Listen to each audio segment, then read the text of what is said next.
Hoje nós vamos falar de diabetes. Nós sabemos que hoje temos no mundo inteiro uma epidemia de diabetes. Classicamente a diabetes ela é classificada em dois tipos. Uma diabetes que é chamada primária e uma diabetes que é chamada metabólica ou secundária. O grande problema é que a diabetes do tipo 2 ou metabólica e aquela decorrente de hábitos errados de saúde, ela está virando uma verdadeira epidemia no mundo inteiro. Então, nos países principalmente em desenvolvimento ou nos países industrializados mesmo, de primeiro mundo, nós temos um agrandamento, um aumento muito expressivo do número de diabéticos. Isso representa um problema terrível para a saúde, tá? Porque nós sabemos que é uma das doenças mais devastadoras do tempo moderno. Tá? O diabetes ela implica em um sem número de estragos muito definidos no corpo, levando a um encurtamento da vida e, quando não um encurtamento da vida, uma piora na saúde dos pacientes, das pessoas de uma maneira geral. Bem, mas antes disso vamos falar desses dois tipos mais comuns ou existentes de diabetes. O diabetes do tipo 1 é um diabetes causado é uma doença autoimune. Isso significa que o organismo vai destrambelhar aquela máquina importante de sua defesa, que é o sistema imunológico, e esse sistema imunológico destrambelhado, ou, se vocês quiserem, funcionando de uma maneira precária ou maluca, ele vai atacar as próprias células do organismo. Dentro do pâncreas, que é uma glândula muito importante que produz suco pancreático, necessário para a digestão das proteínas, produz lipase necessário para o metabolismo das gorduras e produz o glucagon, que aumenta, que é um hormônio hiperglicemiante, e a insulina, que é um hormônio hipoglicemiante. Né? Então, quando o indivíduo tem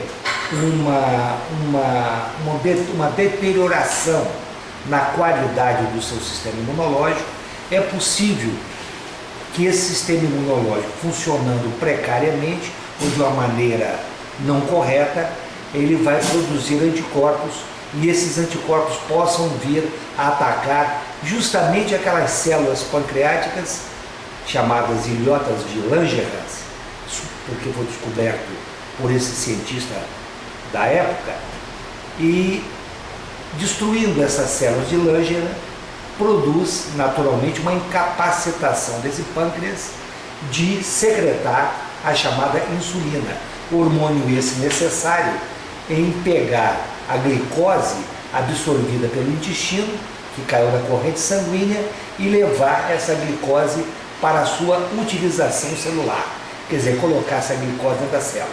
Para que isso se efetue, para que isso aconteça, é necessária a presença da insulina. Né? Mas, em se tratando de diabetes tipo 1, o indivíduo ele destrói completamente a intimidade do pâncreas, não há uma produção de insulina e o indivíduo, portanto, ele fica carente da reposição desse tipo de hormônio, né? E todo dia ele vai ter que tomar uma ou duas picadas na barriga ou no braço ou nas nádegas para naturalmente ter a sua insulina no corpo. Tá? Esse é o tipo menos frequente.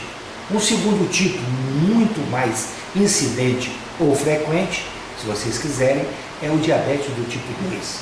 Esse causado pelos maus hábitos alimentares. Tá?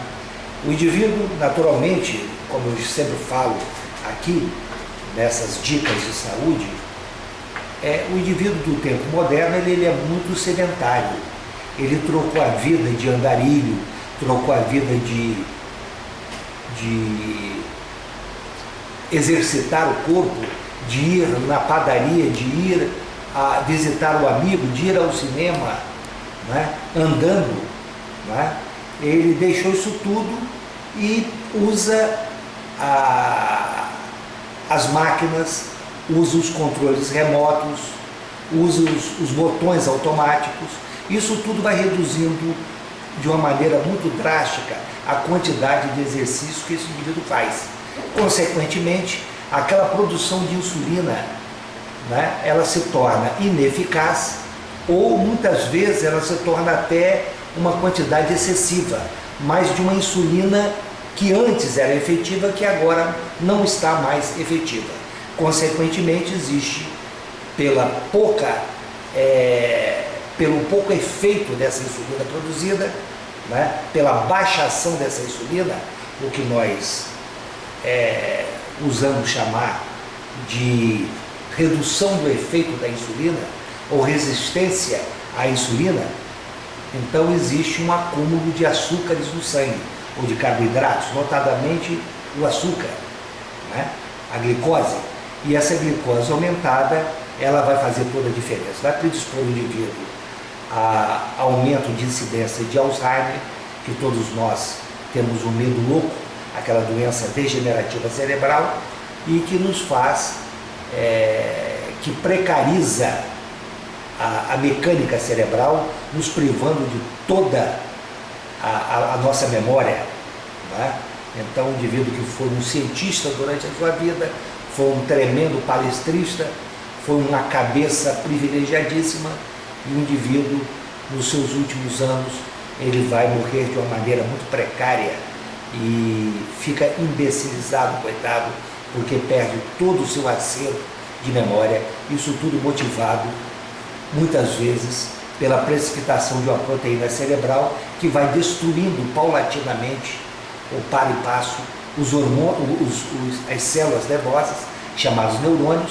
Isso pode ser aumentado, pode ter alguma conexão com esse diabetes tipo 2. Então, uma maneira de prevenir Alzheimer, fazer exercício, manter o peso, controlar a ingesta dessa substância nociva, tão nociva como qualquer outro veneno, e que nos vicia de uma maneira muito mais intensa do que o próprio álcool, do que a própria nicotina e muitas vezes do que a própria cocaína. O indivíduo já tem experiências mostrando que em ratos, no ambiente de pesquisa laboratorial, os cientistas davam para o rato experimentar a cocaína e o açúcar. Eles ficavam muito mais viciados em açúcar. Eu, a vida toda como médico, eu contraindiquei, contraindico para mim mesmo e para todas as pessoas que me procuram para saber a minha opinião a respeito de determinado ponto de saúde, eu contraindico sempre essa glicose, esse carboidrato em excesso, né? Bom, o diabetes também ele vai fazer muito mal como eu falei, ele vai afetar todos os órgãos, não respeitando praticamente nenhum. Mas para muitos órgãos, o efeito nocivo do diabetes se torna muito mais evidente. Por exemplo, o problema, a função renal, que nos indivíduos, eles acometidos pelo diabetes tipo 2, eles podem ter um prejuízo da função renal. E paulatinamente, devagarinho, eles vão perdendo essa função renal, e muitos dos indivíduos que estão hoje na lista dos transplantes renais, ou na lista desse programa que se chama de hemodiálise, para preservar a vida do paciente, eles estão ali motivados pela destruição da função renal ocasionada por um diabetes do tipo 2. Então é necessário que nós façamos todo o esforço para que nós tenhamos níveis de açúcares aceitáveis no corpo, níveis de glicose, melhor dizendo. Tá? E esse nível de glicose, é bom que se diga, deverá estar sempre abaixo de 100 miligramas por decilitro, ou seja, 100 ml de sangue. Eu sou extremamente rigoroso com isso aí. E muitos pacientes aparecem dizendo: ah, doutor, mas eu estou com 105 de glicose, isso não é um diabetes. Eu sei que não é um diabetes, mas é um pré-diabetes. É a chamada síndrome metabólica, e que geralmente vem associada com aquela barriguinha de chope, um excesso de peso, ácido úrico elevado, fígado gorduroso, a chamada esteatose hepática, né? Aumento de peso e níveis acima do habitual da glicose, isto é, acima de 100 miligramas por 100 ml de sangue. Né? Então, bom, isso no tocante aos rins. No tocante ao coração, todos nós sabemos, o indivíduo geralmente com diabetes tipo 2, ele tem condição ou tem chances muito maiores de entupir as suas artérias. E nós sabemos que o coração é uma máquina que durante toda a nossa vida há de funcionar de uma maneira ininterrupta. Tá? Uma diminuição da função do coração vai levar a prejuízos enormes, tipo inchação ou inchaços, também conhecido como edema, tá? Alterações cerebrais, alterações de toda a sorte no corpo. Então, é necessário que nós mantenhamos os nossos vasos, quer dizer, aqueles caninhos que levam sangue para todas as células do corpo, desentupidos. E no caso do diabetes, isso é difícil acontecer, porque o diabetes sempre cursa, ele sempre aparece com níveis altos de colesterol, de triglicérides, de LDL, que é o colesterol negativo, o colesterol perigoso, a gordura perigosa, e níveis baixos de HDL, que é o colesterol protetor ou o colesterol benéfico. Tá? Então, manter os níveis ótimos de glicose, né? E se caso não tenhamos esses níveis ótimos de glicose, nós temos que procurar um médico e fazer todo o esforço através de exercício, através de dieta, redução de peso, contingenciamento, diminuição da ingesta de carboidratos, derivados do trigo, né? Sucos, produtos industrializados e produtos gordurosos de uma maneira geral, que tudo isso estaria associado com o diabetes e também aos seus estragos, que sempre são evidentíssimos, sempre são muito evidentes no corpo. Tá? E por derradeiro, lembrar que o diabetes, seja ele tipo 1 ou tipo 2, e principalmente o tipo 2, porque o indivíduo vive até muito mais, tá? Ele tem sempre alterações para o lado da libido e para o lado do desempenho sexual. Isso preocupa demasiadamente os homens, que não são tão preocupados com a sua saúde. Muitas vezes o homem deixa de fazer um toque prostático, correndo o risco de ter um câncer de próstata, ele deixa passar, não faz um tratamento de uma hipertensão arterial tão perigosa, né, em termos de derrame cerebral, em termos de infarto do miocárdio, mas quando ele é atacado, acometido por uma disfunção erétil, ou seja, uma impotência sexual, ele corre prontamente ao doutor, porque isso aí é terrível para ele. Poucos são os homens que suportam, que digerem bem a ideia da sua incapacidade para manter o sexo. E que eu falo aqui e agora, que o diabetes é uma das doenças mais devastadoras no tocante à disfunção erétil. Todo paciente que se me chega aqui no consultório, eu sempre faço essa pergunta: se você está com disfunção erétil, né, você não teria o diabetes? E muitos deles estão. Às vezes não estão com esses níveis de 140, 160, 200, 300, 600, níveis altíssimos de glicose, mas muitas vezes estão naquele limiar perigoso da chamada síndrome metabólica, em que a glicose está acima de 100, ocasionando de uma maneira subreptícia, muito escondidinha, os danos à sua saúde, o indivíduo não está nem se apercebendo. Então você aí, preste muita atenção a sua saúde e preste muita atenção também aos seus níveis de glicose. O exame a ser pedido seria a glicemia em jejum. Glicemia é a dosagem de glicose em jejum.